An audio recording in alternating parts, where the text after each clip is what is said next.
The David Pakman Show at davidpakman.com.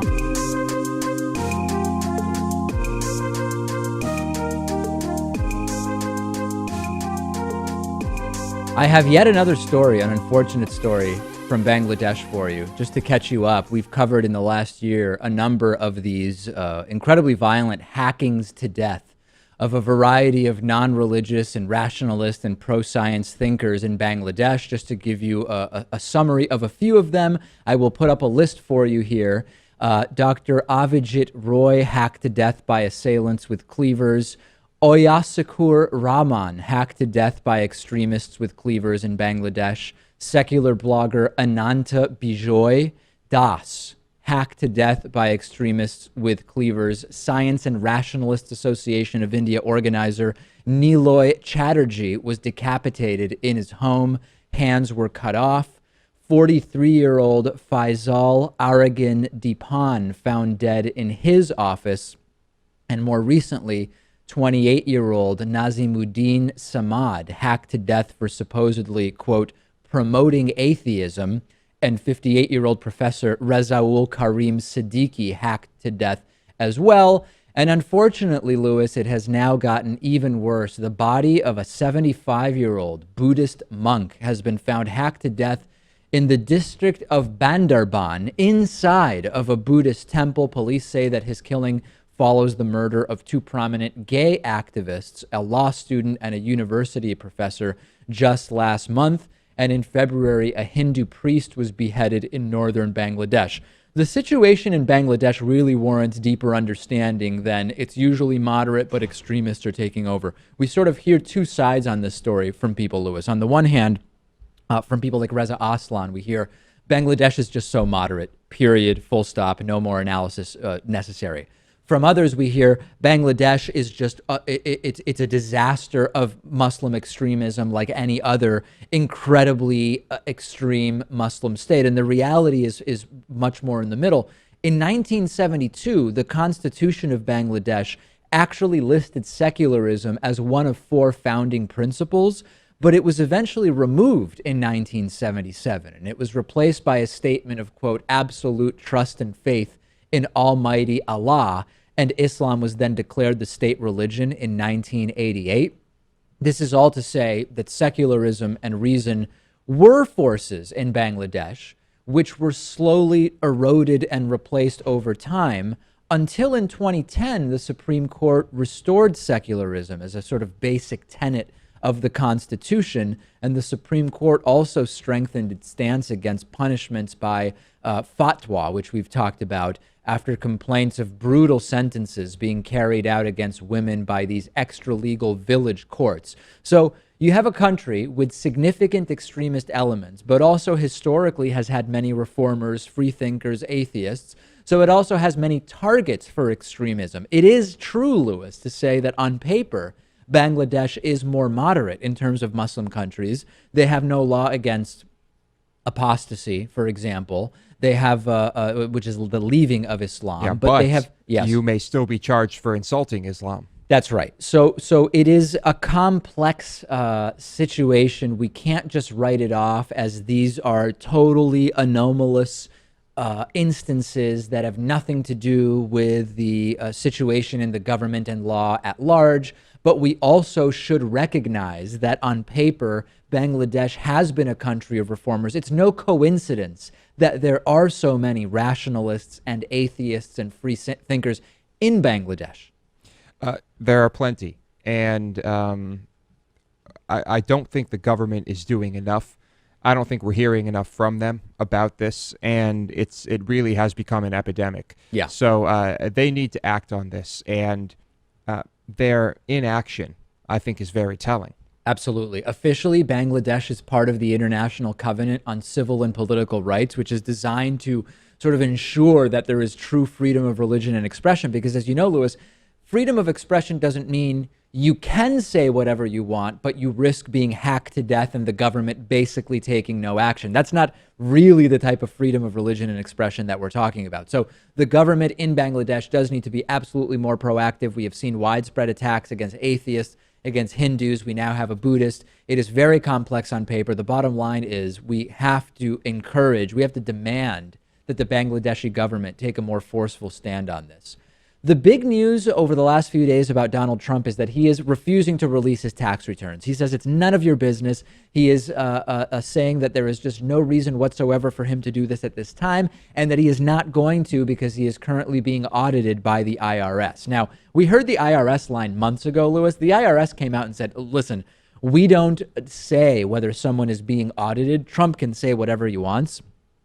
If it were true that he's being audited, there's no law that says while you're being audited, you can't release your tax returns. So that is a complete fabrication, red herring from Donald Trump.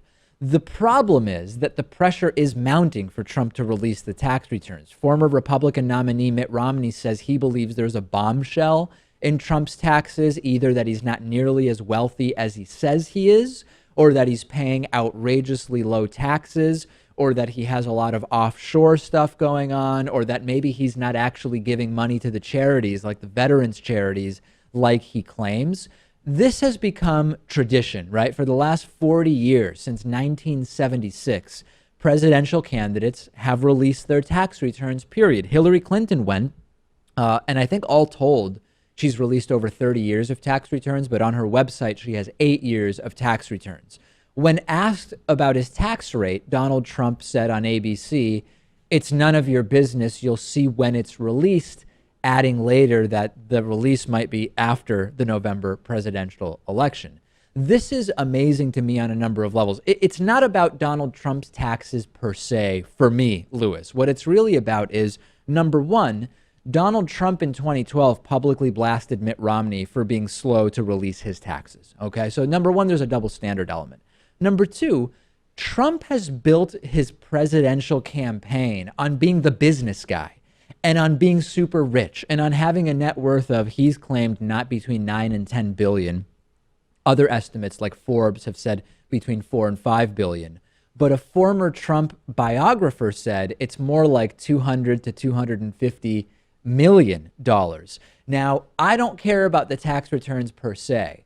But if you're the guy who has built your credentials on having a $5 billion or even $10 billion net worth because of your success in business, and it turns out that actually it's not $10 billion, it's $250 million. $250 million is still a lot, but you have overstated your wealth and thus your success in business by orders of magnitude. And the tax returns could be a sort of fact check of Donald Trump, which I would be very interested in. His supporters, maybe they wouldn't care, but I would. Without a doubt, I don't think there's any politician that has anything to gain by releasing the tax information, right? What could you possibly gain? But you could lose. Yeah. Well, in the case of Donald Trump, of course, it can only be things that will make him look bad. Even if his net worth is what he claims it is, still plenty of things in there are going to make him look terrible. Well, the other issue that has now surfaced is that there have been anecdotal reports that Donald Trump's name appears more than 3,500 times in the Panama Papers. Now, I want to be very clear about what I am saying and what I'm not saying. I am not saying that Donald Trump has done necessarily anything against the law. Number one, much of what the Panama Papers reveal is legal stuff. Number two, I'm not even necessarily saying that Donald Trump is absolutely offshoring money or using tax havens or whatever. If he is as rich as he claims to be, he probably is. He has denied it, however. But the issue is we don't know. And if he is on top of appearing in the Panama Papers saying he's not going to release his tax returns, there are numerous sources now saying that Trump is drastically exaggerating his net worth. One of the main indicators he is using to prove his value and qualifications to be president of the United States. Altogether, we have a pretty big problem here about whether Donald Trump is even remotely honest about his business success and his wealth. But again, I will restate, many Trump voters, as we know, will not care. Yeah, I doubt it. He still has business savvy, according to them. And I have to admit, it would be nice to have a president who has said that taxes on the rich might go up, but who knows exactly how. Now, I'm not advocating for Donald Trump, but who knows exactly how the rich avoid paying all that money in taxes. Right, sure. Yeah, I mean, not that Hillary doesn't know. We know that as well. True. If anybody should be showing their taxes, it's Trump. I mean, Bernie Sanders makes about $200,000 per year. He's one of the least wealthy members of Congress. Sure, show your taxes, but what does anybody really expect to find? On the other hand, Trump boasts about bringing back jobs from countries where he sent jobs. He talks about responsibility. Well, what is he doing, right? And the defenders will say, but David, the offshore business entities, if they exist, they are not necessarily illegal. Yes, of course, but they're often used for many of the reasons that Trump is saying we should elect him. He'll put a stop to a lot of the stuff he might be doing himself. So we'll see. We'll see what ultimately happens. Do you predict, Louis, that we will see these tax returns? Well, Mitt was pretty hesitant to release them. Yeah, and but he did. The pressure got to him, and so I don't know. Trump is way more stubborn than anyone else. That's for sure. Send me your thoughts on this. I'm on Twitter at dpacman. Louis is on Twitter at Louis Motamedi. The David Pakman Show at davidpakman.com.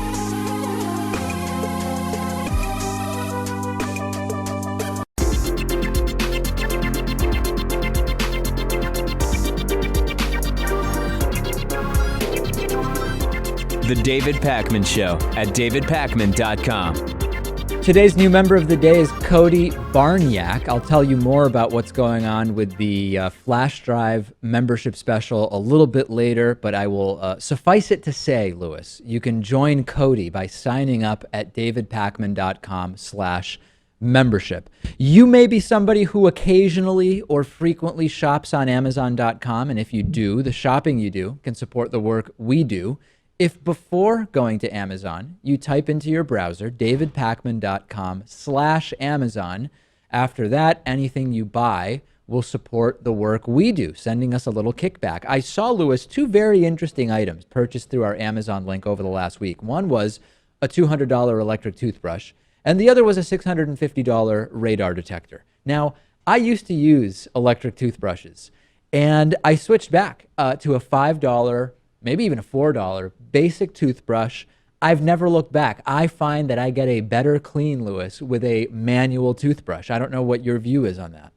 I have used both, and I switched back maybe just out of laziness. Really? You don't have to recharge it. You know, it has it kind of, when you brush before you go to bed and you have this electric toothbrush, it's like rattling your whole head. Oh, and I I see. find that to be a rather jarring experience when you're getting ready to sleep. You end up having to have twice as much of your saffron-infused rosehip water, which is like your relaxation drink before bed. You have to up the dose when you use the jarring toothbrush. I had to go straight to intravenous. Right. Yeah. No, I and my dentist said, and I trust my dentist very, very much, Louis. He's been my dentist since I was 6 years old. He said, if you know what you're doing, you're not going to get any better results from an electric toothbrush. But they have much better electric toothbrushes now. When I tried this, it was probably 12 years ago, and the technology has advanced exponentially, I would venture to say. It seems the price has as well. Yes, apparently. Also, the $650 radar detector. I didn't even know that they made them that expensive. A friend of mine who has one is about to lose his license from the number of speeding tickets that he has, and he seems to have a pretty good radar detector. I had one at one point. When we were younger, Louis, radar detectors were all the rage, and I still know people who use them, and my best method for avoiding tickets has been just not to go too fast. Yes, this seems to be the best method. These were so popular. Yeah. And $650, I mean, nothing had better be able to detect a radar that's 20 miles away for that price. Some of them come with basically a guarantee that if you were properly using this and get a ticket, we will pay for the ticket or pay to fight the ticket or something like that. But I've never looked at the fine print of that. There have to be some limitations, right? It can't be, hey, I was going 130 and lo and behold, I got a ticket and I had the radar detector on. There have to be some parameters to that guarantee.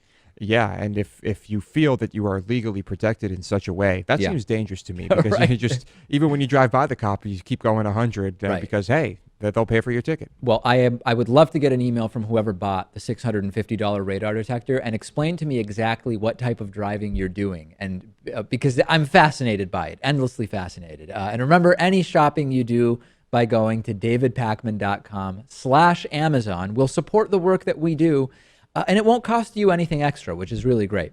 All right, Louis, if I may, I want to give you an update on the flash drive giveaway that we are doing. We announced last week that we are giving away 32 gigabyte David Pakman Show logo USB 3.0, I might add. That's a key thing I've realized. People very curious about the whether it's 2.0 or 3.0, and I will say with certitude, because I want clarity this evening, it is indeed USB 3.0. My goal was and is to give away 100 of these, and we are more than halfway there. We have now given away 53 of these USB flash drives, along with discounted memberships at davidpakman.com/flash drive. 1 week to go. I think we can do this, Louis. I mean, I know you're going to pick up a couple 100,000 of these flash drives and really set back production, but I'm not including that in the 100 target. I think we can hit that 100 target. People seem to really be into this. I'm optimistic. Yeah, it's going well, and everyone needs a flash drive. This day and age, you have to have one. Please sign up, and if you want just the flash drive, you can get that at davidpakman.com/flash drive as well. It's sort of near the bottom of the text. There's a link which says, if you want just the flash drive, click this link, and then you can get just the flash drive. And on pace to complete this. This is, if you've been checking out the program for a while, we give the show away for free. We'll continue to give the show away for free. There's no hard sell on you'd better get the flash drive or you might lose the show, right? I mean, we would not resort to fear-mongering tactics like that. Why would we do that? No, we're not Fox News. The show has been free. The show will be free. But it is subsidized by those who choose to pay a little bit to support the production of the show. So sign up, davidpakman.com/flash drive, 16% off your membership, free 32 gigabyte flash drive. You can't go wrong. It's absolutely tremendous. It will be huge. And that's that. I have nothing else to say about it. Speaking of Donald Trump and things that are huge, there is this amazing story of Donald Trump allegedly posing as his own publicist, apparently a guy named John Miller. This is just unbelievable, Louis. We have the audio. I think this guy is Trump. There's no doubt about it to me. The Washington Post published the audio from a 1991 interview where supposedly it was an interview with Trump's spokesperson, John Miller. Might as well call him John Doe, right? I mean, could you think of a more generic name? It sounds just like Trump. And the purpose of the interview was to recount and sort of explain the moves that Donald Trump made with his love life in the early 1990s. On Friday, Donald Trump adamantly denied that he is the so-called John Miller. He said, absolutely not.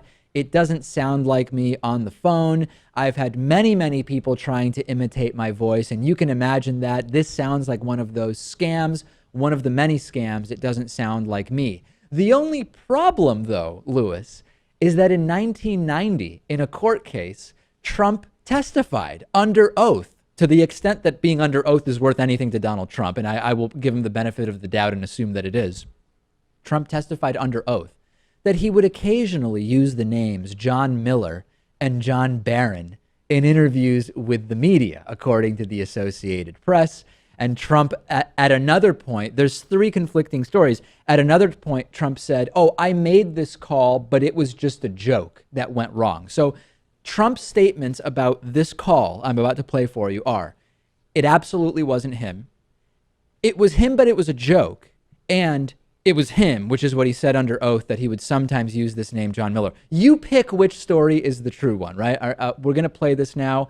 This is from 1991. Sue Carswell, a People magazine reporter, called Trump wanting an interview with him and was told, oh, you're going to get a call back from Trump's publicist. His name is John Miller. And then the following, I present to you this amazing masterpiece of impersonation. How are you? Good, how are you? What's your name again? John Miller. And you work with Bandarban? Yes, that's correct. John Miller. Can you sort of, I guess we're going to try and put a story together. We have a deadline today because our magazine closed, well, basically yesterday, but we'll probably get something together. But, you know, it's been on the cover of both New York Post and the Newsday. I saw that. What kind of comment is coming from, you know, your agency or from Donald? Well, it's just that he really decided that he wasn't, you know, he didn't want to make the commitment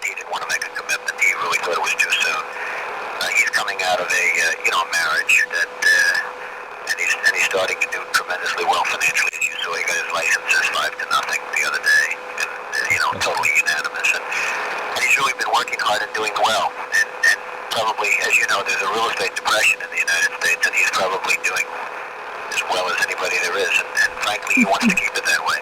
And he just thought it was too soon to make any commitment to anybody. So what is going to happen with her? Is she being asked to leave, or is she going to be allowed to stay? Well, he treats everybody well, and you don't know him, but he's a... No, I have met him. Have you met him? Yes.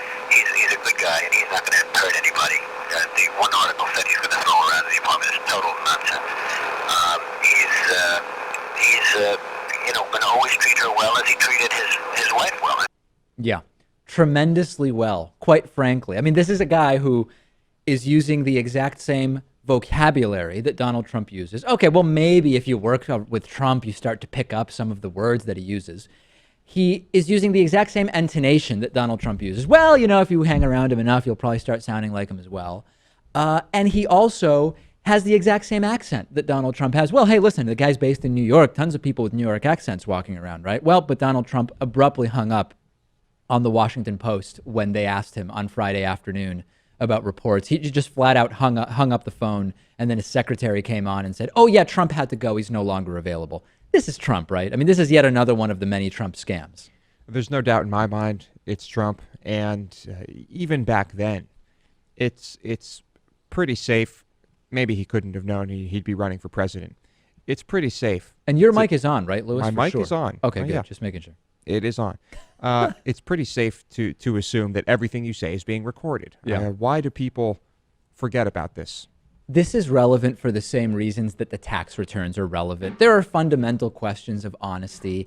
It's hard to believe that Trump never did this, as he now said recently when he admitted to doing it under oath with this particular name. You would have to believe, Occam's razor typically applies to scientific concepts, but we can apply it to this sort of social concept. What's more likely? That there really was a spokesperson named John Miller, which Donald Trump would sometimes impersonate, but sometimes was actually John Miller, and they both use the exact same language, and they use the exact same way of speaking and have the exact same accent, right? Is that more likely, or is it likely that this was Trump? I think we know what Occam's razor would suggest. Yeah, and Trump is wealthy enough to pay people, whoever it is, to actually say these things. He doesn't need to do it himself. Right. But I guess he thinks he's best at it. It's absolutely amazing. And again, the caveat we always must have every time we uncover some new dishonesty from Donald Trump or some new untruth or whatever the case may be, what we always have to remember is this might matter to us, right? We're doing sort of an analysis based in the real world about Donald Trump as if he were a normal candidate. But the Trump supporters don't care. They do not care about. So Trump pretended he was someone else. So Trump said Romney should release the taxes, but he's not going to release the taxes. Who cares? And you know what? I agree, Louis. They don't care. Nope, they don't care. They want the outsider in there. They want the businessman in there. They want the guy who's going to get rid of all the brown people in there. Wow, I'm taken aback by Louis going full speed ahead on that one. We are on Facebook, is what I wanted to say. Facebook.com/David Pakman Show. The David Pakman Show at davidpakman.com.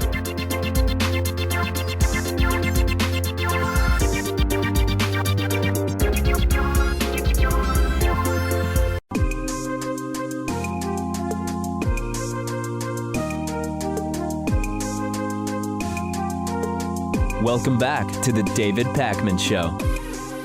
The words sexism and misogyny have become pretty explosive fire starters in the U.S. and around the world. And sometimes those words are used correctly, and sometimes they're not. And I want to tell you a story today about work attire. And let's try to figure out together, Louis, whether either of these terms applies. There is a 27-year-old London temp worker named Nicola Thorp, who was working as a receptionist at the finance company PwC, Price Waterhouse Coopers.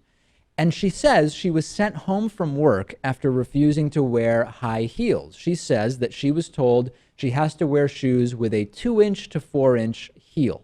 She refused. She complained the men are not required to do the same thing.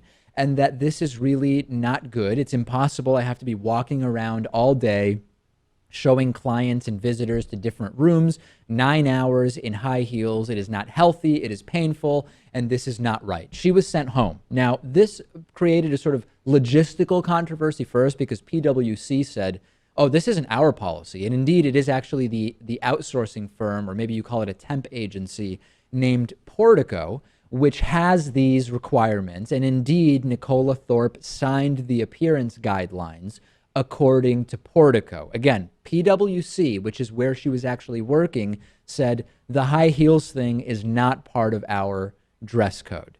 So she was told by Portico, you have to go and you have to buy heels. You have to buy heels for your first day. And she said, if you can give me a reason as to why wearing flats would impair me from doing my job, then fair enough. But of course, Lewis, they couldn't. They just said this is the dress code for women. So she since has set up a petition calling for the law in the UK to be changed so that women cannot be forced to wear high heels at work. It has over 10,000 signatures, which means the government will respond. It could just be a 2-line response. So first of all, let's deal with questions of legality, which are slightly different in the US and in the UK. In the UK, as the law stands, employers can dismiss staff who fail to live up to what are called reasonable dress code demands, as long as they've been given enough time to buy the right shoes and clothes. And you can have different dress codes for men and women as long as they are equivalent in terms of how smart or formal the attire is. Now, this is a little complicated, Lewis, because to say, well, heels are the equivalent of X or Y for menswear. Are they equivalent to what? Black or white? You know, like heels are the equivalent of non-sneakers for men, or heels are the equivalent of wingtips for men. I don't know, right? There's some subjectivity in there, but that's how the law is written. That's how it's written. I mean, in reality, there is no equivalent, right?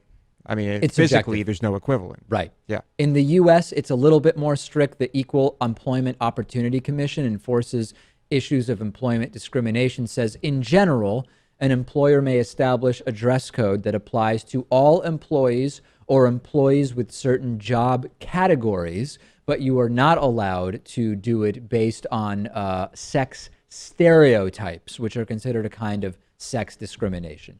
So broadly, the rule of thumb is similar. The U.S. is a little bit more strict than in the U.K. in terms of what dress code restrictions you can have. What do you think about this, Lewis? I mean, it is backed scientifically that wearing high heels all day, all the time, is not good for the feet. If you ask a podiatrist, the 2014 survey from the American, is it pediatric or podiatric? I don't know how it would be said. Well, it's not pediatric. No. We know that. The American Podiatric Medical Association. I'm sorry if I'm pronouncing it wrong. They said that high heels are far and away the most common cause of foot pain among women. There's a study from the Journal of Applied Physiology which determined that heels can cause pain by contorting the foot into a steep plantar flexed position. And then we have research from the United Kingdom and Austria, which says that if you spend a lot of time walking in heels, you can actually change the structure of the muscles and tendons in your calves for the worse, not the better. So on the science of it, I don't think there's any question whatsoever, Lewis, that regular wearing of high heels is bad physically. It's bad. And if that's what the science says, then why is it okay for this to be policy at any business? So then the question is, I think the one that was brought up early on here, which is, do the heels actually provide, or are they required for some kind of job-related accomplishment or task? Now, from a physical standpoint, the answer seems to be no. You can show people around the office, whether you're in a 4-inch heel or in a 2-inch heel or in flats, sort of equally. However, if the argument you're going to make is the perception of the attractiveness and professionalism will be affected, whether you're wearing 2 4-inch heels or flats, that you would have to make some kind of argument like that to justify this, wouldn't you? Mm-hmm. That is, well, that's the idea. I mean, that's why there's any type of dress code in the first place. It's supposed to all come down to that. But I don't know. I don't think that that it's really going to make a huge difference between heels and flats if that's the only change you make in your dress code. This is a big thing sort of in Las Vegas at all the clubs and the hotels and all over the place.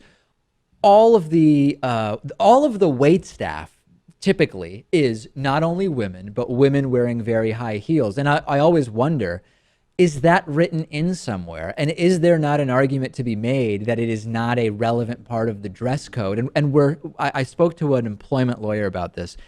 Where it can become more questionable is in the same way that you can't advertise a job as only for a woman, but if you're casting someone in a role, you can say we are hiring a female to play whatever. If you argue that cocktail waitressing in Las Vegas or at a bar or whatever is a sort of casting as opposed to hiring, that is a way where you can justify saying this is the costume for the role we are casting for. Not a very easy case to make, according to the employment lawyer I spoke to in these cases. No, but in a place like Vegas, I could picture a scenario where there is no policy on what you're wearing on your feet, but because you are, mingling with people, you're walking around, you're interacting with everybody, you might feel you have to wear high heels if other people are wearing high heels. Sure. That type of situation. Send me your thoughts on this. I know that there's a lot of people that for whatever reason, this has struck a chord with anti-feminists and men's rights activists, which have some overlap, but they are two distinct groups, and they've already been emailing me. I don't think what I'm saying is remotely controversial. I mean, if the heels are required for some aspect of the job, okay, but otherwise it seems like this is a pretty good case as to why the heels are not, should not be so-called required as part of the dress code. We've done a few stories, Lewis, on virtual sex robots. Those stories always do very, very well. For whatever reason, people seem incredibly interested in sex robots and virtual sex machines and contraptions. And we have a new virtual sex robot offering that has become so popular that the manufacturer, called VirtuaDolls, has had to take them off the market to make more of them. VirtuaDolls is a sex device made from ISO certified skin-safe silicone. Listen to that, Lewis.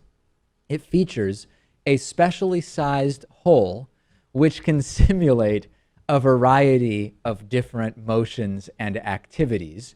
And the way it works is it's not a full robot, Lewis. So you might imagine this is like a full humanoid robot that walks in and you have sex with it. That's not what this is. You wear a virtual reality helmet to see the simulated woman, and then there's a device that simulates the intercourse. Or, I'm trying to figure out the right way. Based on the broadcast platforms we're on, we have to describe this in the right way. The demand for this has been explosive, Lewis, for lack of a better term, and they've had to temporarily suspend taking orders. Any surprise, Lewis, at how popular this is and what the future might hold here? Is the future here? Have we made it to the future? Well, when you look behind us at the TVs, I know many people are listening. In terms of realism, right. We're not quite there yet. Because that's just the visual part of this thing. Right. But I understand why people are excited about this type of technology. But yeah. I think overall, as far as VR goes, we might be looking at another 5 years at least before we're really in a groove with this stuff. Right now, we're developing the sex robots, and then in a couple of years, you'll actually hear reports of people being turned down for sex by virtual sex robots. It's going to really mimic real life for a lot of people, I feel like. Yeah, I think a lot of people are looking forward to that time, like in the movie AI, when you're at that level as far as realistic robots go. Or I don't know. VR, that whatever. Kid struck me as a little bit off. The kid was a little bit off, but what's his name's character? The sex robot that he just goes off on this adventure with, right. Jude Law's character. That's a bit more believable. Will this create even more unrealistic expectations about sex for people? I think it will, no doubt. Yeah. I'm not going to outright say that this is just going to be harmful. No. It's coming and we can't avoid it. But I can promise you that this will be the bane of many relationships. Well, there's an interesting thing which is quite controversial where there's a group of people who say you would drastically reduce instances of rape if this type of technology was more widely available. I don't know that that's true because in so many cases, rape is a violent act. It's not a sexual act, right? So if this is a possible outlet for sexual energy, if someone is basically fulfilling a violent act, I don't know that this is actually going to be a valid thing. Sure, there's probably some, if we're talking about distinguishing between so-called date rape or statutory rape and violent acts of rape, you could probably make a case that having this as an outlet might make date rape, for example, less likely to some degree. But it's quite controversial, and I don't think warranted to say that just flat out rape will go down if this type of technology is widely available, because rape is such a thing. It's about control and violence. You're not really gaining control over anybody when you're using a virtual sex robot. Yeah, I mean, as far as other forms of rape, yeah, it will probably reduce it slightly. But at the same time, like I said, I just don't think we're at the technology level yet where this is going to be a feasible, actual replacement in people's minds for normal sex. What would happen if someone were to hack into one of these devices? Like, what's the equivalent of what would it mean if while you're using one of these, it gets hacked? I don't know. Like you're in there, there's this woman and you're doing your thing, and all of a sudden her face turns into John Cena. Maybe I don't know what. Maybe it starts selling you something. The virtual partner starts suggesting that you get certain products or something like that. Like that really, you need to start filling your shelter with grains and or buying gold coins. bulk dehydrated potatoes or something like that. Yeah. Well, the future is very quickly approaching, Lewis. No doubt about that. We will take a break. What a show we have for you today. We still have your voicemails and more stories. Glad you're with us. The David Pakman Show at davidpakman.com.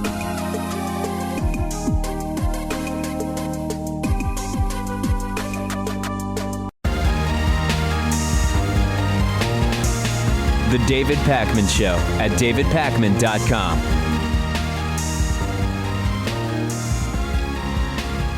Mitt Romney's voice has popped up sporadically in the 2016 election, mostly talking about the Republican race, mostly talking about how terrible Donald Trump would be. And there's a new report from the Washington Post which says that some veteran Republican consultants are plotting to bring in an independent candidate, and the idea of John Kasich is being explored. Now, there were reports that Romney is looking to run. I've looked very closely at what the Washington Post actually said.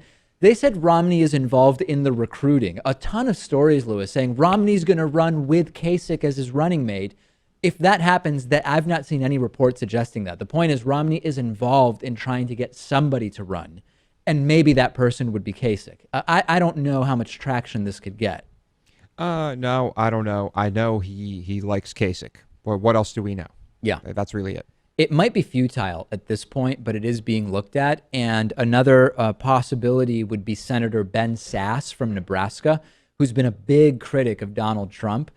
John Weaver, who is John Kasich's chief strategist, said that he is not interested in running as an independent. Let's just quickly break this down in terms of what could or couldn't happen. Even if today, let's assume for a second, even if Romney did run, okay, let's say Romney Kasich said we're running as a third party independent candidates.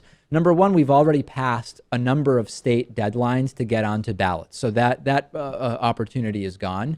But imagine for a second, I don't know, Romney and Kasich, and again, the report is not that Romney would run, but I'm saying if he did, if Romney and Kasich could get together and do a write-in candidacy, it's possible that the margin in some states would be small enough between the Democratic and the Republican nominee that having Mitt Romney written in could actually flip some states. Georgia is one that was mentioned, Lewis. Georgia is a state where Hillary Clinton is not expected to win if she's the nominee. Bernie Sanders is not expected to win if he is the nominee, but that it will be relatively close.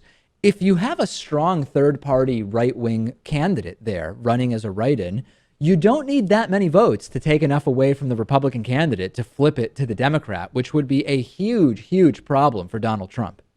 Yeah. And so I know that they want to disrupt all of that. Yeah. But like you said, is it worth it to go through all of that just to try and disrupt things a little bit for Trump? Well, the other issue is if you're a Republican wanting to play spoiler or thinking about this, you have to remember that you really have to be sure that by handing this election to a Democrat in 2016, you were absolutely positioning yourself to take over in 2020, and that the 4 years of the Democrat won't be worse than 8 years of Trump in your mind, right? I'm sort of saying, how would a Republican have to think about it? Because you were essentially giving the election to a Democrat for 4 years and then hoping it's enough of a disaster in the eyes of voters that you can then take over in 2020. Whereas if you have a Republican president, you don't typically see strong primary challenges to an incumbent president. Yeah. I mean, if I were a Republican in Congress right now, I would take Hillary over Donald Trump in a heartbeat. Really? Well, of course. Safer on corporate stuff and less of a loose cannon. Of course. And strong, and I'll put this in quotes, strong on national defense and security, right? Yeah, checking certain neocon boxes, I think is what you mean. Yes. Yeah. Let's talk about what's going on with the transgender bathroom controversy, which I call not a controversy. I call people going to the bathroom. Not very controversial, something most people do on a pretty regular basis. The entire background of this has been that we've seen a shift from the anti-gay marriage movement into now religious freedom and sort of connected to that, the battle around transgender bathroom usage. This is not really an issue. There are essentially no examples of people actually pretending to be a different gender than what they normally live their lives as, merely to get into the bathroom where they want to check out naked girls, as Mike Huckabee said he would have done if this would have been an option when he was in high school. Really, the problem actually is the anti-trans activists who keep doing really, really bizarre things just to test the laws, Lewis. So I think we all agree, Lewis, this has not led to any of the sexually predatory stuff that we're scared about by groups like the American Family Association Family Research Council. No, and as people are about to see, when these anti-trans extremists are pressed on this, they have a hard time coming up with examples. Well, Travis Weber is the director of the Center for Religious Liberty at the Family Research Council. This is a hardcore hate group. The SPLC calls the Family Research Council one of the top groups defaming gays and lesbians. He went on MSNBC with Chris Matthews. I don't think Chris Matthews is particularly interested in this topic as a defender of trans rights or someone pushing back the right-wing nonsense, but he does a really good job of questioning this guy, Travis Weber. And Travis Weber seems utterly perplexed, Lewis. He doesn't know how to answer a simple question, which is, which bathroom should my other guest, a transgender woman, use? This is really good. Okay, let's take a look. Travis, tell Jenny what bathroom she should use. Well, you know, what's wrong with should she use? Yeah, I mean, I'm not sure. Well, just answer that question. I think people should. She said she would not be comfortable or not cause a problem if she walked into a men's room. Should she walk into a men's room? I think we can do things the way we've done them for decades, and people could use bathrooms according to biological sex with specific accommodation made for people who have a genuine issue. If we look at the North Carolina law, it made an accommodation. People are not happy with that, however, and now the Obama administration. Let's just talk about transgender people. What should a transgender person who identifies as a woman do? What bathroom should they go to? Just keep it simple. Yeah, well, there's an issue with privacy. No, you can't answer the question. Privacy what concerns. Should they do? They could use the bathroom of their biological sex, except when there's a genuine issue and an accommodation can be made. What does that mean? Well, when there's someone who actually does have gender dysphoria and has been... Just as what? Gender dysphoria. It's a medical condition related to this issue because the issue contains a host of problems. Law allows for people to show up and say, my gender expression is the opposite sex. This allows for abuse, and all of a sudden you have a lot of problems. What would be an abuse? It doesn't allow for abuse. Well, a boy who says, I'm expressing myself as a girl, locker rooms open to them under the Obama administration's decree today. What would be the worst case? Well, the worst case is what we're going to have under the Obama administration's guidance, which is purporting to be law today, which is that you're going to have boys around the country saying, I'm a girl today. This under the law. Ever happened? Well, it's going to be happening, and it's when has it ever happened? It's already happening in school districts out in the Midwest. And what has happened? Give me the example. The name of the school district. You have girls who are uncomfortable. What school district? This is in Palatine School District in the Chicago area. Okay. You have girls who are uncomfortable there, sufficient to band together and sue. Where has a boy used the guise of transgender rights and dignity to go into the wrong bathroom? Where's that ever happened? Well, University of Toronto, the gender-neutral bathroom policy guy was in there filming the girls. You know, so this does happen. Now, look, there are a number of issues. The gender-neutral policy in Canada, that's the best you can do? This is the best. Hey, somebody filmed in a bathroom in Canada, which, by the way, it was a gender neutral bathroom, and some dude went in. We have laws against filming in bathrooms. It's against the law regardless of who's in there. The mentioning Palatine, Illinois is so deceptive because, yeah, there's anti-trans parents there who are activating against gender neutral bathrooms. But again, there's been no problem. It's just anti-trans parents who are trying to activate. This double talk is part of trying to make life impossible for trans people. This is so funny, listening to him try to avoid answering a simple question and try to get to something else as quickly as possible. Yeah, what I'm seeing this as now is just the next battle, right? It seems that gay marriage, well, that battle's over. They lost, right? This is the next one, and there's always going to be another one. Yeah. And so what else? I mean, that's it, right? They have to grab onto something and fight some battle. Of course. And then lastly, as I've mentioned, I'm going to keep mentioning this because it's so important. If Jenny, the transgender woman involved in this interview, went to the men's room, you think nobody would raise an eyebrow? Like that would create a whole other host of issues. I would argue much more noticeable issues to the extent that we even want to play this game than Jenny, who looks like a woman, just using the women's room. That is actually what seems logical to me. And these right-wing nuts will never concede that, Lewis. They never even have that conversation. They don't care. And it's not a nuanced discussion with them either.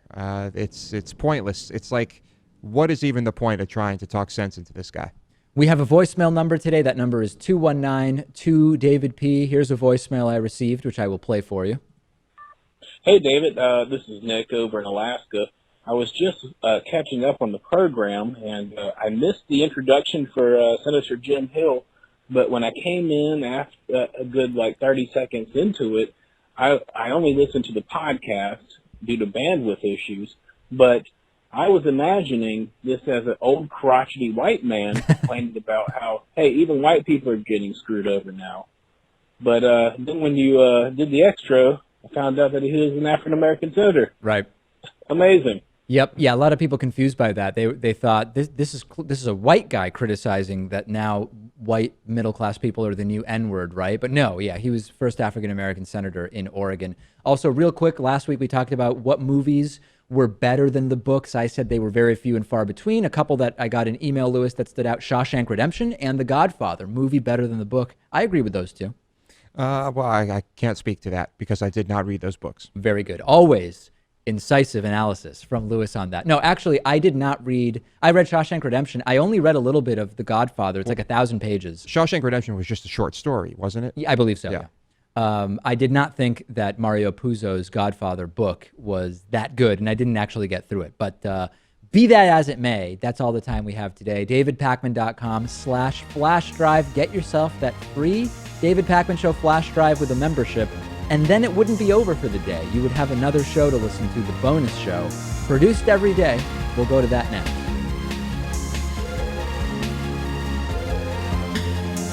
The David Pakman Show at davidpakman.com.